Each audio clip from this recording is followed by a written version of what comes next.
This is Cast of Wonders, the young adult fiction podcast featuring stories of the fantastic. Episode 338 for January 4th, 2019. Welcome. I'm your guest host this episode, Danny Daly, current community manager, sometime narrator, former assistant editor. I am a woman with too many hobbies and too little time, living in New York with my husband and cats. Every year in January, Cast of Wonders highlights some of our favorite episodes from the previous year. It's a great chance for us to take a bit of a breather and let you, our listeners, catch up on any missed back episodes with new commentary from a different member of the crew. It's been a while since I sat behind my microphone, and I am thrilled to take a break from the wonderful chaos of my life to talk to you about my favorite story from 2018. My staff pick is Earn Your Breath by Jamie O'Meara. It originally aired as episode 294 on March 4th, as the first Artemis Rising story of 2018. Jamie O'Meara shares her Seattle home with 2 needy cats, too many fish tanks, and a patient husband. When she isn't reading or writing, she enjoys many hobbies, including knitting, PC gaming, and photography. Powered by tea and buried in yarn, she blogs infrequently at jamieomeara.com and can be found on social media as @JamieO'Meara. She has personal essays on representation in science fiction and fantasy in the Invisible 3 anthology and in Disabled People Destroy Science Fiction. Your narrator was raised by sword fighters and Eastern European freedom fighters. Iba Armankis is a writer-director currently based in Los Angeles. Her darkly comedic genre sensibilities are showcased in 2 web series and a feature film forthcoming later this year. One day, she will find time to make a website, and in the meantime, you can follow her projects and adventures on Twitter and Instagram. And now, we've a tale to tell.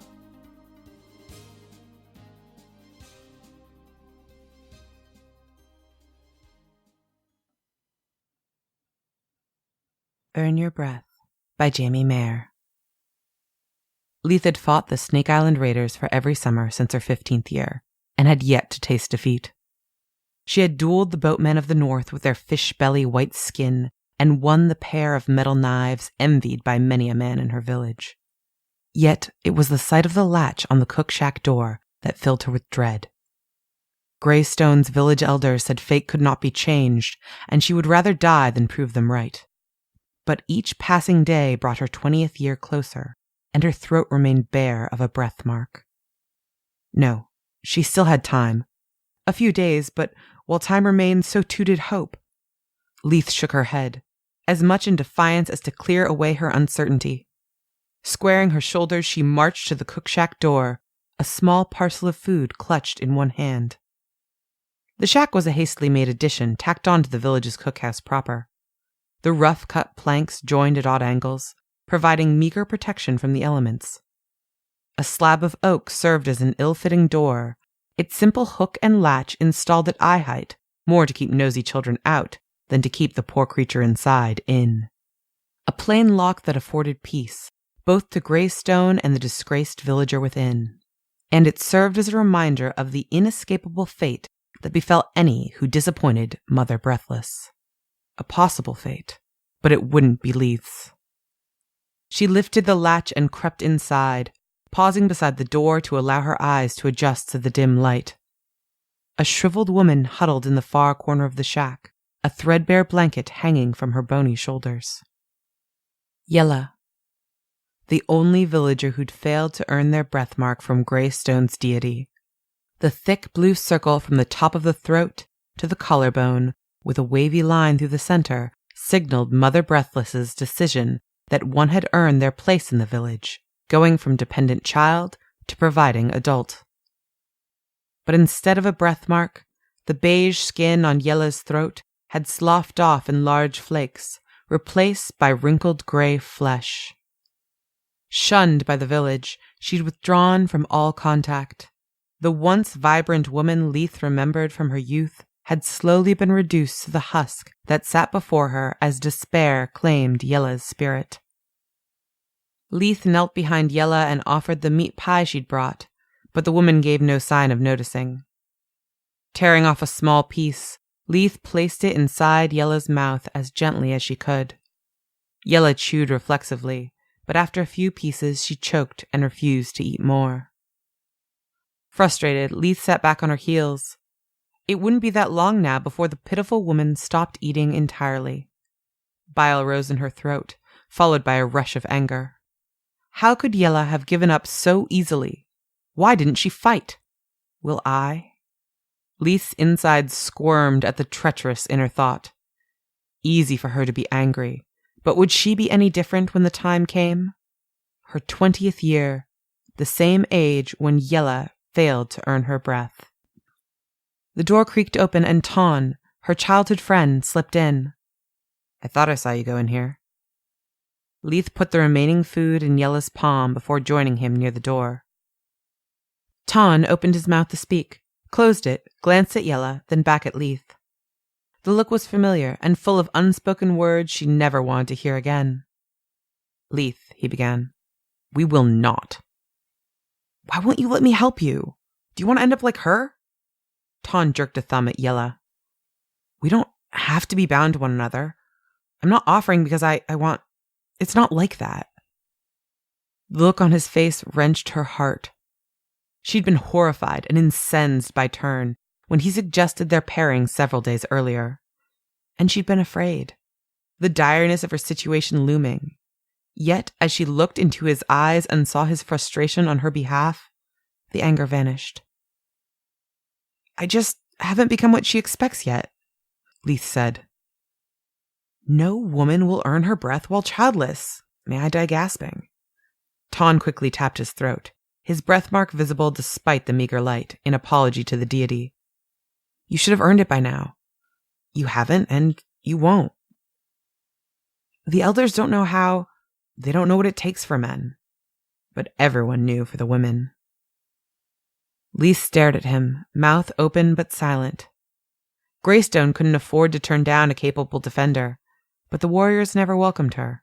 Practicality forced admittance, but tradition withheld acceptance. Her breathmark would signal change. She knew it. Ton sighed. You're never going to earn your breathmark by being you. Mother Breathless wants more children to breathe through. I can give you that. He voiced all her fears, and they hurt more as his words than as thoughts running loose in her head. She didn't hate children. Mother Breathless knew she loved her nephew. But she'd never wanted her own, and the impression that she was unworthy while childless rankled. She had fears, but she had pride too, and it wouldn't let her accept Ton's plan. She didn't want a child, or Ton, or anyone. She wanted her breath. You're family to me. She reached out to squeeze his hand. I know what it means for you to offer, but I can't earn my breath like that. I don't believe she's so hateful. Aren't you pathetic? A voice sounded on the other side of the door. Leith pulled it open to find Bened, the village headman's son, on the other side. He sneered at them. Thought I'd find you two coupling like dogs. Or are you here for inspiration? Leith's hand balled into a fist. Bened was a spindly youth, all of 14 years, but still he was the headman's son. Say that again. Ton cut her off. Your father send you to me for remedial lessons? I saw you practicing earlier. He pointed to the sling hanging from Bened's belt. Bened flushed, but he didn't dare disparage Ton's peerless aim. Instead, he glared at Leith. There won't be handouts for worthless culls when I'm headman. He spat at their feet, then ran off, disappearing around the cookhouse's corner.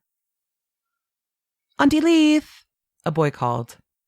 A genuine smile brightened Leith's face as her nephew, Dana, galloped up. 11 years old and full of an energy she swore had passed her over in childhood. His head was crowned with a braided grass garland, decorations for the upcoming feast, no doubt. Though over 60 people called Greystone home, for the last 3 days several dozen warriors and boys in their 15th year had been away on the annual manhood hunt, searching for boar. With the celebratory feast scheduled for that night, the remaining villagers busied themselves with preparations and paid no attention to a curly-haired boy running amok with a liberated decoration. Dana barreled into Ton, and the two exchanged playful punches as Leith ushered them both outside and closed the shack door. Dana eyed the latch. "When will you earn your breath, Auntie?" "When Mother Breathless finds me worthy, same as everyone else." Leith tapped him on the nose. "Same as she will for you one day." "Mama said you have to have babies first." "That might be hard for you then." "Not for me, you." He waved his arms. "Dana, stop bothering your aunt." Lise walked up, a basket filled with smoked fish in one hand. With her long waves of chestnut-colored hair and golden skin, Lise made Leith feel weather-burned and coarse in her presence. "Elder Stone is telling stories at the circle. I'd like you to go listen."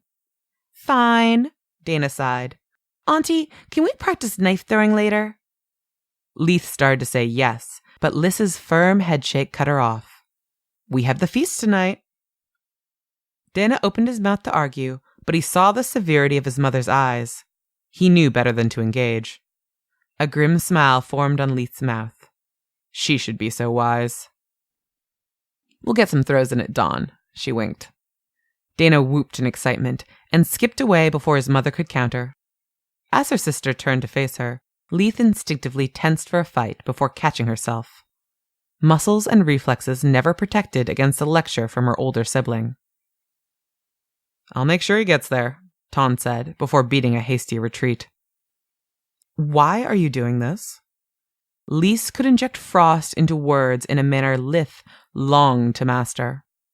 "Spending time with my nephew?" Lise glowered. "Don't play coy with me, little sister. Dana idolizes you. The least you could do is set a good example." She walked into the cookhouse. Leith followed her to a table. "Teaching him practical skills is a bad example. Leave that to men." Leith pulled a fish from the basket and began cutting it into portions. "Today he said he wants to grow up big and strong like his auntie. That's a bad thing?" "Yes!" Leith slammed the knife onto the table. "My son wishes to grow up and be like a woman." "He doesn't mean, why can't you act like you're supposed to? Stop playing the warrior. Then you'll earn your breath." "Act like a woman, eh? Shall I spread my legs for your man, then? What does the sire matter so long as I produce?" "Don't be crude," Lise said. "You know what she expects. Couple with Ton and be done with it. You're not likely to get anyone else." "And you call me crude?" Lise glanced at the wall of the cookhouse, shared with Yella's shack. "I wonder how long the mother will stand for your selfishness." "I want my breath, but I want to truly earn it." Lise shrugged. "Not badly enough, it seems." A scream built, then died in Leith's throat.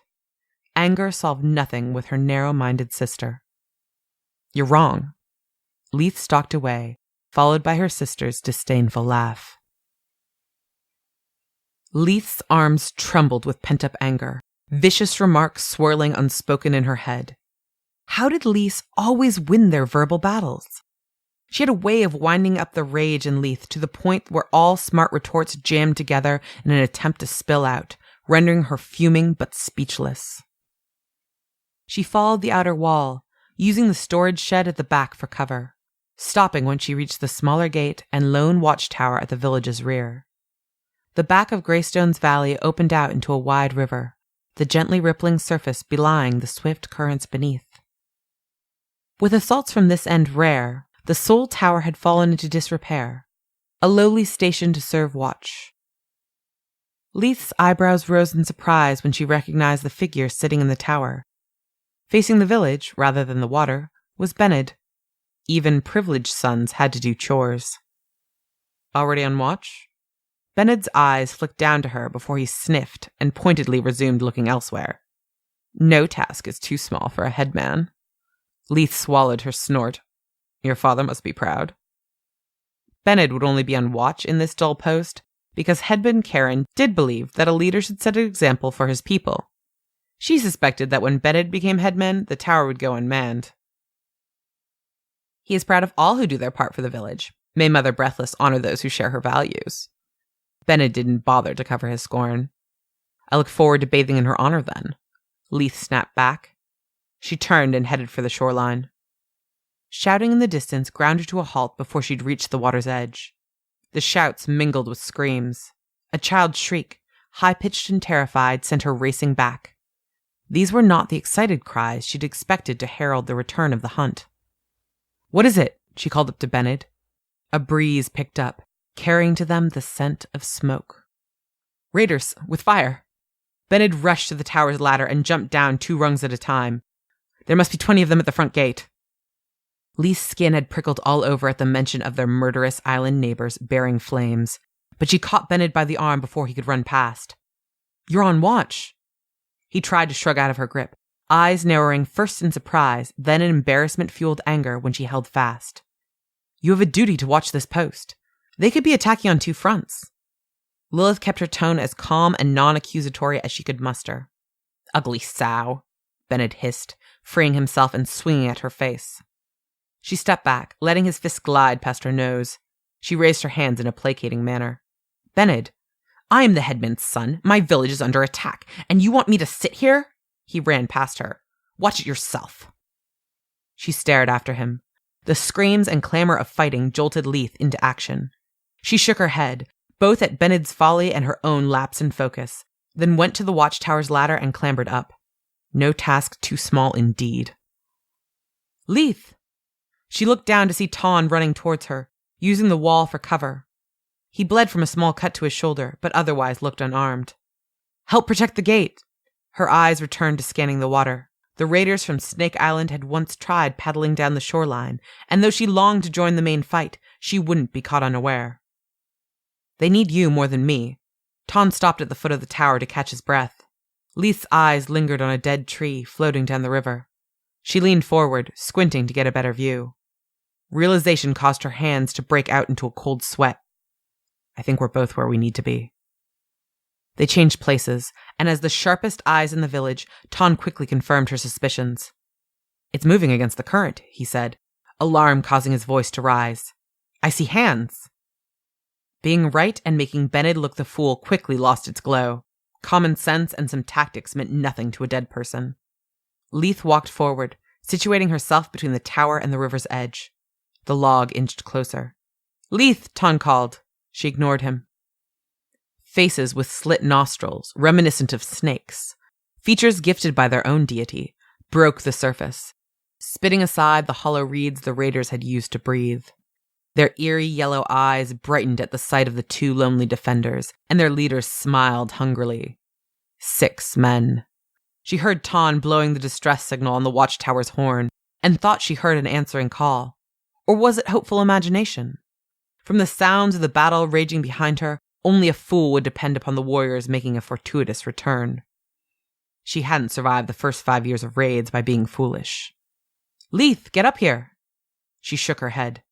"Pull up the ladder. Watch my back." "We can hold out up here." Worry strained Ton's voice.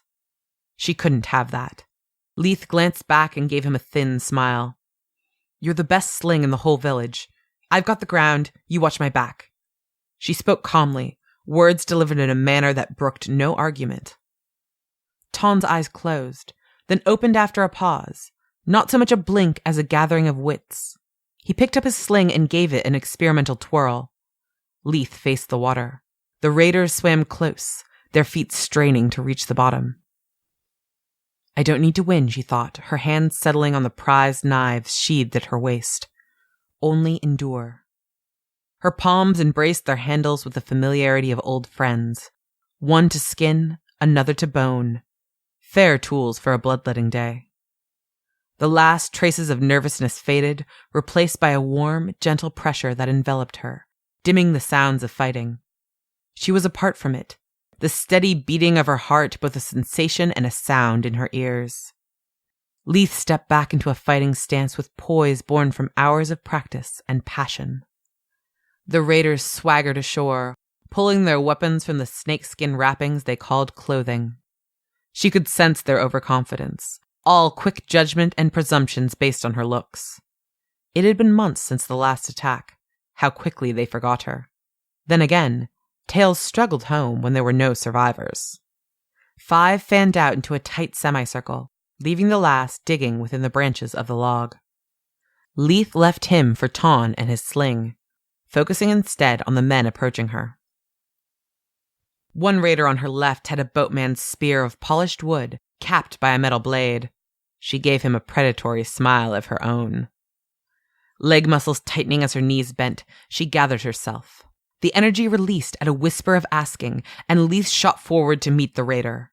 Her body knew the extent of its reach and how to deliver the desired force. She knew when she could ask for a burst of speed, or drop into a crouch and trust her knees to hold. There was no surprise or disappointment at how quickly she could explode up or lash out. Using the raider's complacency to her advantage, Leith slid around the metal spearhead, turning it aside with her slender, tapered boning knife with more strength than the spear's wielder expected. The short, wide blade of her skinning knife plunged into his chest, its hooked end tearing a flap of skin free on its way out. The boning knife arced back to kiss his throat. A passionate kiss, quick and vigorous and demanding. It left a spray of blood on the ground. His body followed shortly thereafter. The raiders were stunned by her skill and ferocity, but only for the space of a breath. A stone from Ton's sling downed the man to Leith's right, with a solid thunk akin to knocking sharply on a piece of wood, but meatier. A quick peek over the shoulder of the remaining 3 raiders revealed the 6th man face down in the river. The raiders raised their stone-blade knives, hisses in their own language pouring from their lipless mouths. Yellow eyes narrowed with rage, they charged her in unison. Her knives swirled through the air, fluid and relentless as they sought a mark. Leith circled around the raiders, twisting and sidestepping their jabbing blades. Even as a tip struck true, she shrugged off the little pains, only the ghost of a falter in her step. She moved with a dancer's powerful grace. Her fists wrought death in her wake. As she blocked one raider's knife and forced another to stumble away to escape her backhand, Leith allowed herself a tiny inward smile. They didn't expect her to match them in strength, were dismayed to their deaths by her speed. She felt cheated when one of Ton's stones came out of the sky, leaving only a pair of the original 6 to contend with her flashing knives. They retreated a few steps, slit nostrils flaring. One's tongue darted out, and Leith wondered if it was true that the Snake Islanders could taste the air, if they could smell her resolve. A quick glance passed between them. One raider leapt forward, shrieking as the other turned and ran for the log. Leith parried the attack, landing several cuts as she tried to edge past. He didn't pause, continuing to screech while attacking with both blade and fist. He fought with the desperate, unburdened fervor of a man who knows he will die. A splash of a rock hitting water broke through her battle fog. Ton had missed. A growl rumbled from deep in her throat, her lips curling back in a snarl for the suicidal raider. A faint burn seared deep within her muscles, signaling her body's needs and inevitable limitations. They came together with a dull thump of flesh smacking flesh, roaring and snapping at each other. The raider twisted and spun, trying to be unpredictable about where he would stab. A spark at the edge of her vision pulled her focus long enough for the raider to slip under her defenses. His knife carved a stinging line across her collarbone to the center of her breasts, regaining her full attention but with an added urgency. Fire. Her wound burned, yet even as fatigue taxed her speed, she could sense in that regard she wasn't alone. The stone knife faltered, moving with the waving taint of exhaustion. Leith struck hard with the sturdier hilt of her skinning knife, urging her muscles to lend their dwindling strength. The raider's arm shuddered as he blocked, and he had nothing left to stop her follow-through. A deft upward thrust of her boning knife through his lower ribs ended their personal battle. Something whooshed past her. Leith turned, eyes fixed on a glowing, melon-sized bundle in flight, headed towards the nearest storage shed located on the other side of the wall. Cold fear clenched at her stomach. The bundle might not make it that far, but dry grass mats and decorations for the feast seemed to adorn every open space in the village. If the bundle scattered its fiery contents far enough, its destination wouldn't matter, and she couldn't stop it. A stone lit into the bundle, splitting it open to spray burning debris onto the ground a safe 6 paces short. Exhaling shakily in relief, Leith turned to the last raider. His yellow eyes were wide as plates in surprise at Ton's uncanny aim. He looked at her, a flint and chip of steel still clenched in his hands. Before Leith could take a step, an arrow whistled past her to bury itself in the raider's chest. A gasp pushed past his lips, one hand raising to brush against the wood before he sank to the ground. Leith whirled around, eyes searching for the source. Bened stood at the gate, with several of the village warriors surrounding him. He lowered his bow, a triumphant smirk on his face. He glanced back at Ton, who jubilantly shook his fist. The warriors gathered around Bened, cheered, their cries echoing throughout the village. Headman Karen walked forward, raising his spear for silence. He stopped at the foot of the watchtower. Ton jumped down and Karen clapped him on the shoulder. "Glory be to the sharp eyes of Ton." Another cheer and applause met his words. Ton flushed and he murmured something as he gestured in Leith's direction. Karen slowly turned to Leith, who stood awkwardly in the middle between the village and the tower, bloody knives still in hand. His eyebrows raised slightly, giving his gaze the flat, arrogant impression often emulated by his son.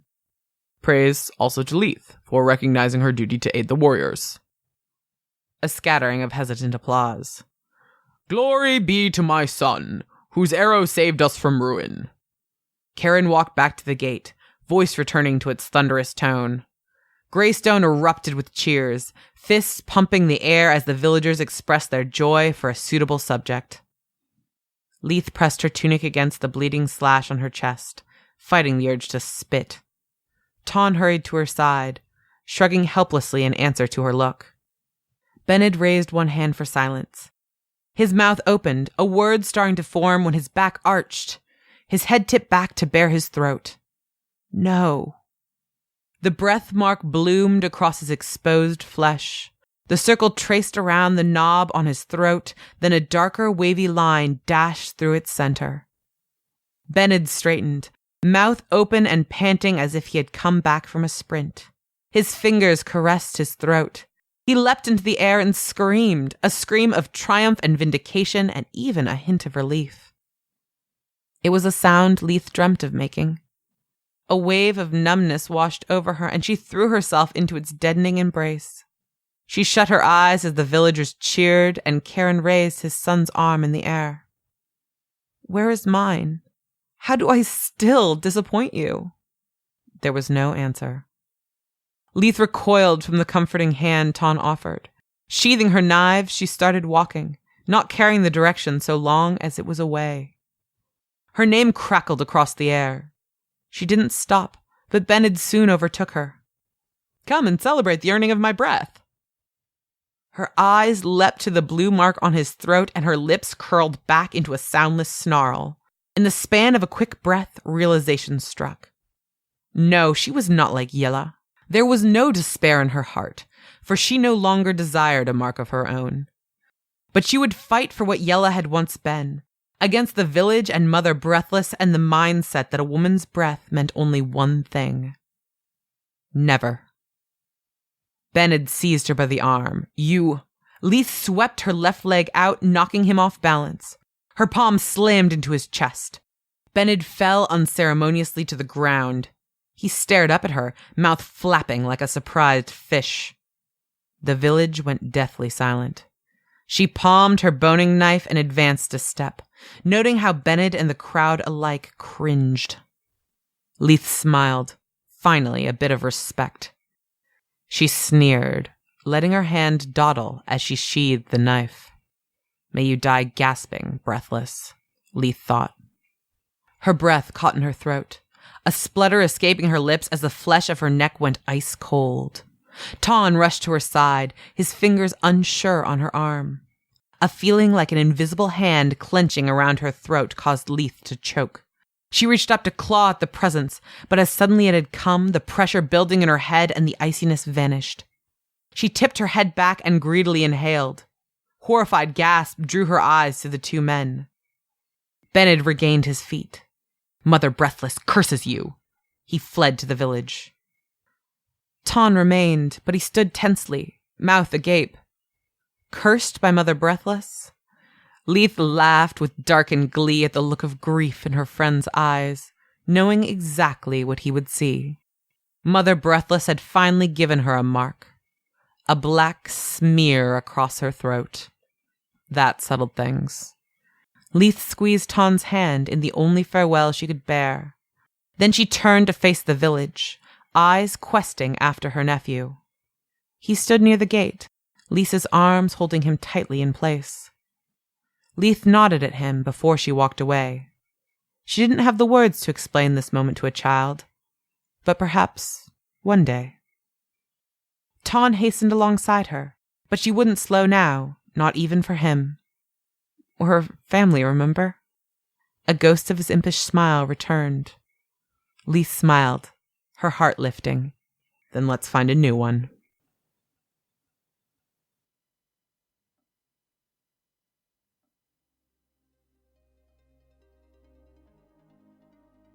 There are a few reasons why this story is my pick for 2018. I love the straightforward prose, to be sure, but this story is so much more than that. Leith is a strong, uncompromising warrior who knows, if not exactly what she wants, what she doesn't want. She doesn't want what the society in which she lives expects of her. I can relate. I'm more than double the age Leith is in Earn Your Breath, but I recall being her age. An age of in-betweens. Not yet adult woman, but certainly not still a young girl, with an uncertain future ahead of me. I was attending a community college and working in a dental office, but I didn't know what I wanted to do in the years ahead.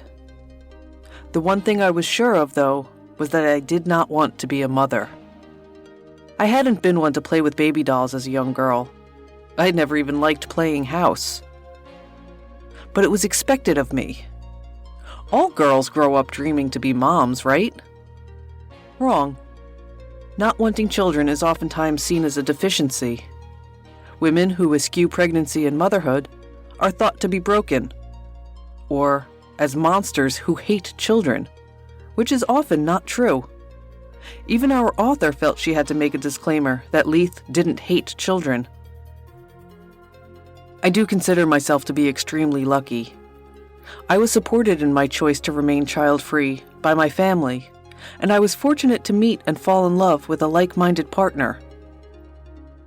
And now I am past the age where a biological child of my own is possible. But I can still recall the comments made by some friends, and even some nosy strangers, when they learned of my self-imposed status, ranging from ignorant, "Who will take care of you when you're old?" to hurtful, "You won't know true love until you have a child," to laughable, "You must be selfish." It took a few years and quite a few repetitions to realize that the comments say more about the people who said them than they do about me. When I was Leith's age, a child-free lifestyle was not commonly talked about as an option. You were expected to follow the life script. Grow up, get married, have children. I am happy that I was never afraid to stray from that path. Like Leith, like Jamie, like millions of other adults. Our path may not be the most popular, but it's the one we were meant to walk. Join us next time when Associate Editor Amy Brennan presents her favorite. We love bringing you the best audio fiction week after week, but we can't do it without your support. Your donations pay our authors, our narrators, our servers, and our staff. Please consider supporting us with a monthly donation through either PayPal or Patreon. You can also review us on iTunes, request us on Spotify, and consider the stories we publish for award consideration. There are lots of ways you can help.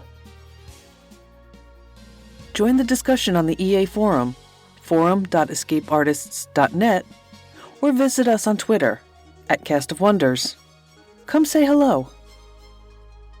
Cast of Wonders is a production of Escape Artists Incorporated and is brought to you by the creative team of editor and host Marguerite Kenner, assistant editors Alexis Goebel and Catherine Inskip, associate editors Tanya Bezpalko, Amy Brennan, Alicia Caparasso, Trace Fontil, William Haight Minor, Andrew Cahoe, Sean Proctor, Ray O, Susie Rodriguez, Carissa Sluss, Emma Smales, and Chris Tang.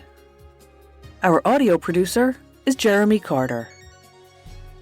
And I'm your community manager, Danny Daly. Cast of Wonders episodes are released under Creative Commons Attribution, Non-Commercial, No Derivatives, 4.0 International License.